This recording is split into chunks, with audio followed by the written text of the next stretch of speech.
Good morning to you, Senator. Welcome to News Breakfast. Good morning, Lisa. Great to be with you again. Anthony Albanese's got a point there, hasn't he? That this is the problem for the government. You might be able to boast about a low unemployment rate, but the issue over wages is on a lot of people's minds.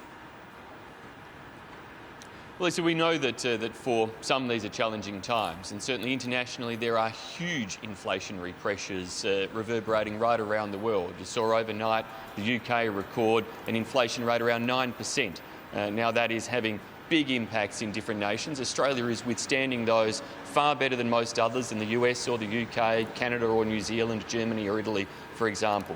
But we knew that these pressures were real, and it's why as a government, both pre-election in our budget, we brought down a cost of living relief package that halved the petrol excise, provided cash payments to pensioners and others on fixed incomes, and mean that for Australians, when they put their tax returns in from the 1st of July, many will receive payments of up to $1,500, as well as during this election campaign, we've announced further cost of living relief measures in relation to cheaper medicines, more support for senior Australians, our housing policy, as well as the tax relief that we will extend further in our next term of office to ensure that around 95% of Australians will pay no more than 30 cents in the dollar. These are firm plans that we have, and also careful budget management, which is so sorely lacking on the Labor side with the big spending policies they're taking to this election, which would only add to inflationary pressures and run the risk of higher taxes and higher interest rates.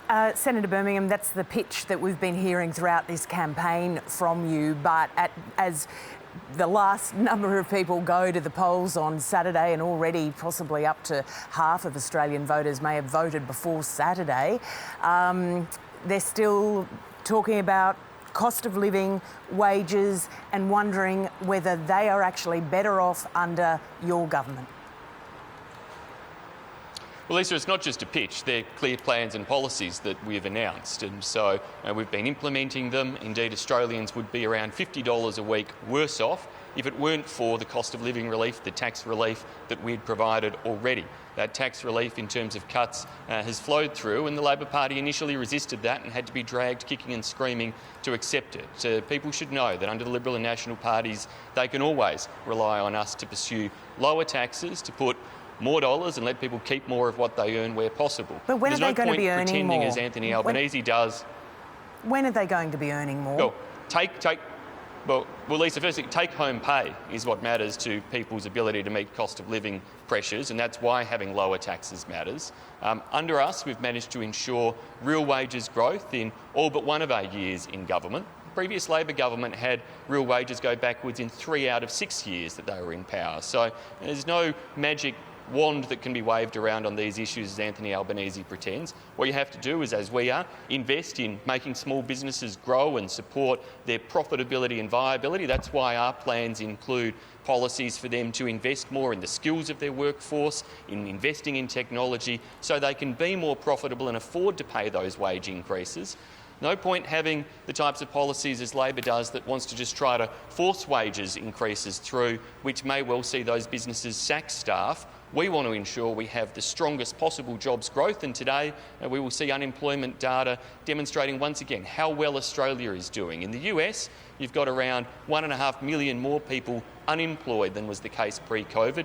In Australia, you've got around 400,000 more people in jobs than was the case pre-COVID. That's a demonstration of how well our economy has responded compared to so many others, and that's under our policies that we've managed to achieve Or those as Anthony outcomes. Albanese points out, the borders are still closed, so we don't have the workforce that we've seen in the past. Well, they're not, Lisa.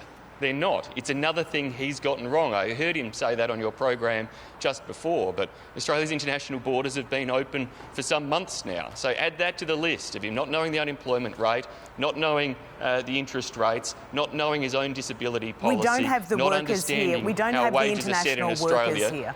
We don't have the international workers here that we've had in the past. We don't have the backpackers. Sure. Lisa, people are coming back, indeed, and our government, again, put in place policies to refund the visa application fees for international students, for backpackers, to help encourage them to come back. But let's not skim over the fact that Anthony Albanese, yet again, doesn't seem to know what's going on. Borders have been open for months, and yet he stared down the barrel of the camera and told you just a few minutes ago Australia's borders are still closed. They're not. They've been open for months. The unemployment rate is currently at 4%. The Reserve Bank cash rate is currently at 0.35%. These are all things that Anthony Albanese hasn't known during the election campaign, and that is just a demonstration. He's a leader who lacks the basic competence or understanding, it seems, to be able to be across these issues. Can I ask you about your own leader? Because I think there are mixed messages that have come out over the last week. Is he a bulldozer or not a bulldozer? What are people supposed to make of Scott Morrison and the comments he's made about how he's going to be a different Prime Minister when the words seem to change?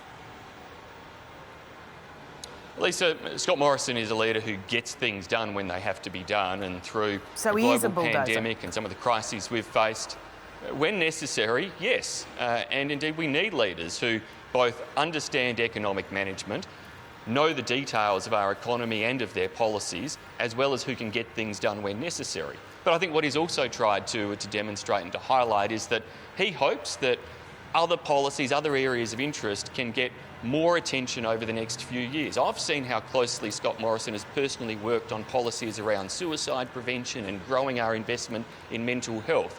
But of course, those issues have been overshadowed so much by COVID-19 in the last couple of years, and I know that he would like to be able to put more public focus on his concerns there and the policies our government has been pursuing, with record levels of investment in addressing those sorts of issues. And so, of course, he knows that first and foremost, we've got to maintain strong economic management, because it's that strong economic management, keeping unemployment low, that enables us to have an economy to invest in those essential services like mental health, or our record funding for aged care, or fully funding the NDIS, or growing Medicare bulk billing rates, all things that we have achieved as a government and want to continue to do.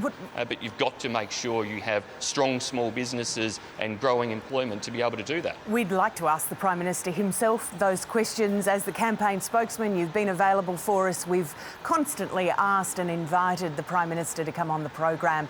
He's appeared once at the beginning of the election campaign. Is he going to appear with us tomorrow? Is it all set? Can you give us a promise right now, Simon Birmingham? Well, Lisa, I don't manage the PM's schedule, but I do know that if you stacked up the number of questions Scott Morrison's answered during this campaign, the amount of time he's spent fronting the press and answering questions, it would far outweigh Anthony Albanese, who has ducked and dodged ever since he started fumbling and stumbling his way at the very start of this campaign. You're a very senior member of the coalition team there, so you might not organise his schedule, but consider this, again, another invitation for the Prime Minister tomorrow. Thank you for your time. Sure, Lisa, and thank you.